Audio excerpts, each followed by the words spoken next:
What the city is talking about. This is Montreal Now on News Talk Radio, CJAD 800.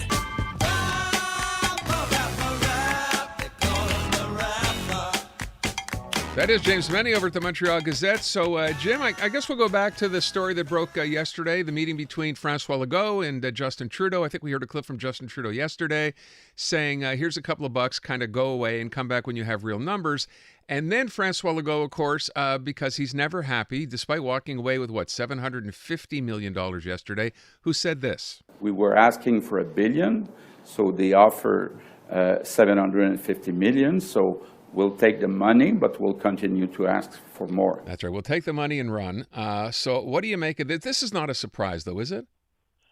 No, it's not a surprise, but I got news for you. Did you hear the Federal Immigration Minister, Mark Miller, today? Yeah. Who says he's getting fed up with people who blame immigrants for everything. And if that wasn't a completely directed broadside right at François Legault, I don't know what is. Now, I don't know whether that was staffed out to him by Trudeau or whether, and it sounds like this is the kind of thing he might have done on his own because, you can say what you will about Mark Miller. The guy, he's a stand-up guy. He's a very straight shooter. Yeah. And quite frankly, when he has had it, he makes it very clear that he's had it, and he made it very clear today. And I think that is exactly the kind of tone that Trudeau and the rest of the government should be taking with François Legault. When you can play a clip for me with François Legault saying, yeah, we wanted $1 billion, we got $750 million, we'll take it, and we'll just keep trying to get the rest of the money. Day in, day out, I'll stay here as long as it's payant, as long as it's profitable. The fact is, this is not a way to do business. This is certainly not, even if you want to hide behind the whole, well, Canada's a federation and there's really 10 separate governments and so on. The contempt that oozes from François Legault's voice when he's talking not just about Justin Trudeau, because I can get that part, given Trudeau's relationship with Legault, but given the way he talks about the rest of the country, which is handing him $13 billion a year, and he knows it, he said it's a great deal. To hear him turn around and say stuff like that, it really makes me wonder whether he is in fact reflecting a very deep and perhaps dangerously insulated cynicism on the part of Quebecers, or whether he's speaking for himself. But quite frankly, don't be surprised if as the weeks and months go by, and as we get closer, certainly to a federal election, you're going to start hearing more comments in the tone and nature that Mark Miller made, because I think to a certain extent, a lot of the members of the Quebec caucus are realizing François Legault is not interested in negotiating. He's not interested in dealing. He just wants to shake you down for as much as he can, and once he gets that, he's just going to come back for more. So here is that Mark Miller clip. This is in French, but I think it's pretty self-explanatory. L'augmentation des hypothèques, des prix des hypothèques, ça n'a rien à voir avec les immigrants. Je suis assez tanné que les gens sont en train de toujours blâmer les immigrants pour absolument tout. C'est clair que le volume de gens qui sont au Québec de façon temporaire est largement contrôlé par le Québec. Dans leur ressort, les enveloppes qu'ils contrôlent presque exclusivement, ils ont triplé la donne depuis 2019. Alors, il y a une responsabilité qui est là. Didn't sound angry, but he certainly made his point. Well, he made his point. It's very cold-blooded, but the fact is, I will not put words in his mouth. My interpretation of what we've just heard is that Quebec is quite frankly scapegoating immigrants. And I believe this particular comment was sparked by Legault blaming 100% Foursquare immigrants for the housing crisis. Yeah. And he just got through saying, you know what? Immigrants have nothing to do with interest rates. Immigrants have nothing to do with mortgage rates, okay? But don't forget this infamous radio interview that Legault gave last week on 98.5, where he is basically blaming immigrants for everything, shortages of nurses, shortages of teachers. Oh, and by the way, 30% of them can't speak French. They are a threat to our identity. This, and I said it last week, and I'll say it again, and I know it's a cliche, Aaron, but this is a very dangerous game that he's playing, especially when there are a lot of people out there who are walking on eggshells about their own financial future. And to have the Premier of Quebec, to have a senior politician who does know better and should know better, to turn around and using inflammatory statements like this, the way he did in his election campaigns, quite frankly, is a recipe for disaster. And I don't want anything to happen. I don't want to see any backlash towards immigrants. But if there is, let me tell you, I will be the first in line to point the finger and blame Francois Legault. So does this mean, given the fact that he took the $750 million, that threat, if you will, of a referendum on autonomy, is that off the table?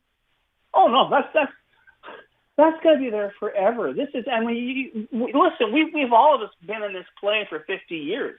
I mean, Quebec has been trying to leverage the threat of separation, or the threat in this case of autonomy. And it's so funny because in French, autonomie is essentially independence. So, you know, it's 6 to 1, half a dozen of the other. But when we see Francois Legault recycling the same tactic he used as a péquiste, a cabinet minister back in the day, give us what we want, or we'll hold a referendum. They're too chicken to do that now because they know no one in their right mind in Quebec would vote for independence.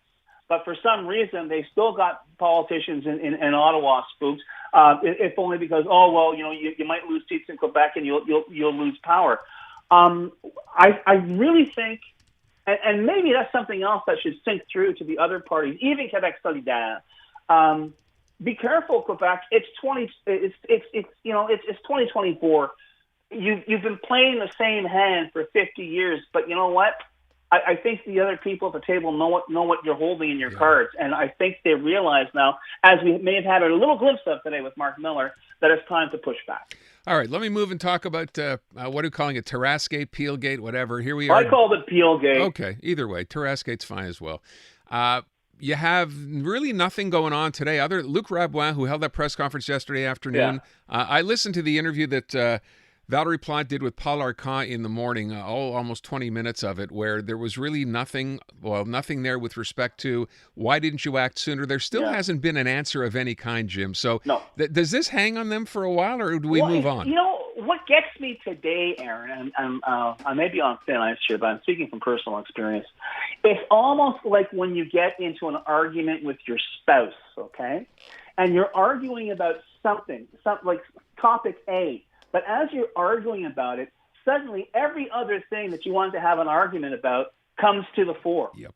And I think that's what happened in the past 24 hours, because we're still talking about, you know, what happened with these fire inspectors. And yes, 2 have been suspended, but what the hell's going on? But I've heard from the Board of Trade, any number of commentators. I've heard from politicians, and ordinary Montreal turning around saying, you know what, this is the straw. This is the straw that broke the camel's back. And then listing off all of the reasons that they absolutely loathe the Plante administration. It's inability to organize, to actually govern. And it was so funny hearing Valérie Plante today talking about her plan for Montreal of 2050. And I got to tell you, I don't usually do this. I don't usually project that far ahead. The election's next year, and I'm thinking, as I'm listening to all this stuff come down the pike, Aaron, I'm like, I really don't think you guys will be around in 2026, much less 2050. So, you know, it's a great little plan, but, you know, good luck with that. It's as if the dam broke, and finally people are turning around saying we're just absolutely fed up. The question is, who steps in to fill the gap? Who is going to run against Valérie Plante? Because right now, Valérie Plante has, how can I put it, paved a lot of their campaign for them. You know, with respect to this announcement today on these 200,000 housing units, all this is going to be built by 2050. And obviously, I think most of us react the same way. You know, what's that expression, Jim? Shift the focus. Let's talk about something completely different. Oh, yeah, even though it's 25 years from now, this will probably get people to think about something else, which, of course, it will for a second. But I think we all realize, as you just said, first of all, Valérie Plante's not going to be the mayor in 2050, and who knows, maybe not even in 2026. But you kind of wonder why an administration doesn't understand that when you have a situation like what we had happen on Peel Street, it's important to address it ASAP, not to let it drag out for 2 or 3 days and either hope it goes away or just keep talking about it, but with no solutions. But I think they're a little worried at City Hall now because they realize how high-strung people have become and how absolutely emotional people have become about this triggering issue. I mean, why don't we stop bandying around here? Let's admit it. Everyone knows this city is in trouble. There are any number of reasons why, But none of those reasons are being addressed. But we are in big trouble. This is not a matter of, we're not a world-class city anymore. This is about getting this city to run on a daily basis for more than 3 days at a time.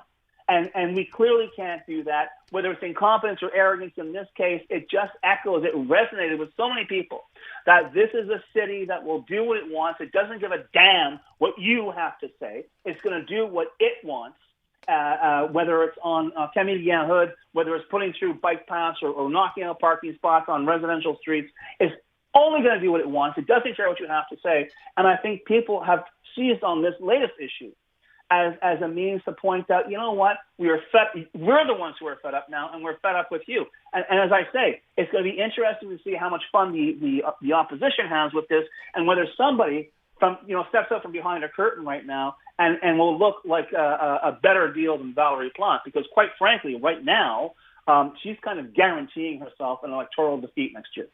James Mennie, the Montreal Gazette. Thank you, Jim. Demain.